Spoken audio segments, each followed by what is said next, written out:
பிட்காயின்ல invest பண்ணுவாங்க. இன்னைக்கு பாத்தீங்கன்னா பிட்காயினுடைய ரேட் வந்து ட்ரம்ப் வந்து பதவியேற்றதுல எங்கேயோ போயிடுச்சு.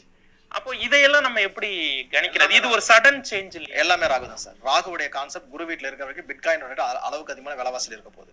சனி வீட்டுக்கு வரட்டும். இந்த பிட்காயினை விற்க முடியாம எத்தனை கம்பெனி ஸ்கேம் பண்ணாங்க, ஏன் இதை வந்து இறக்கி விட்டாங்கிறத இதே பல மீடியாக்கள் பேச போகுது. உங்க மீடியா, உங்க 5 வருஷம் உங்க மீடியாவை பேசும்.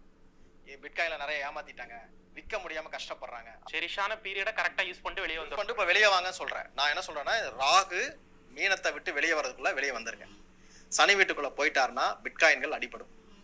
அதே போல நீங்க கிரிப்டோ கரன்சிஸ் இதெல்லாம் அடிவாங்க போகும். ஏன்னா பிட்காயின் ரேட் ஏறிடும் சார். விற்கிறவங்க விற்க முடியாம கஷ்டப்படுறாங்க. எத்தனை பேர் கமெண்ட்ஸ் வரும் பாருங்க. விற்க முடியாம கஷ்டப்படுறேன் சார், 50% ரேட் கொடுங்க சார், நான் கொடுத்துட்றேன். ஏன்னா வாங்குறதுக்கு ஆள் இல்லை, ஆனா விற்கிறதுக்கு ஆள் இருக்காங்க. ஏன்னா இது வந்து பிட்காயினும் என்னோட மற்ற விஷயங்களை பொறுத்த வரைக்கும் பார்த்தீங்கன்னா நான் பெருசாக என்டர்டைன் பண்ணுறேன். நான் என்டர்டைன் பண்ணுறது மார்க்கெட். அதில் சூரிய திசை, ராகு திசை, புதன் திசை போறவங்க கண்டிப்பா மார்க்கெட்டுக்குள்ள வருவாங்க. இந்த சாரத்துல என்ன ஒரு கிரகம் திசை நடத்தினா கண்டிப்பா மார்க்கெட் பண்ணுங்க. அது லாபமா நஷ்டமா என்பது உங்க ஜாதகம் சொல்லிடும். நான் தான் சொல்லலையா, எல்லா லக்னத்துக்கும் சூரிய திசை சப்போர்ட் பண்ணாது, எல்லா லக்னத்துக்கும் ராகுவும் சப்போர்ட் பண்ண மாட்டாங்க, எல்லா லக்னத்துக்கும் புதனும் சப்போர்ட் பண்ண மாட்டாங்க. இது யாருக்கு சப்போர்ட் பண்ணுதோ அவங்க ஜெயிப்பாங்க. இப்ப நிறைய பேருக்கு சந்திர தசை நடந்து விட்டு இருக்கும். அவங்களுக்கு எல்லாம் இது எப்படி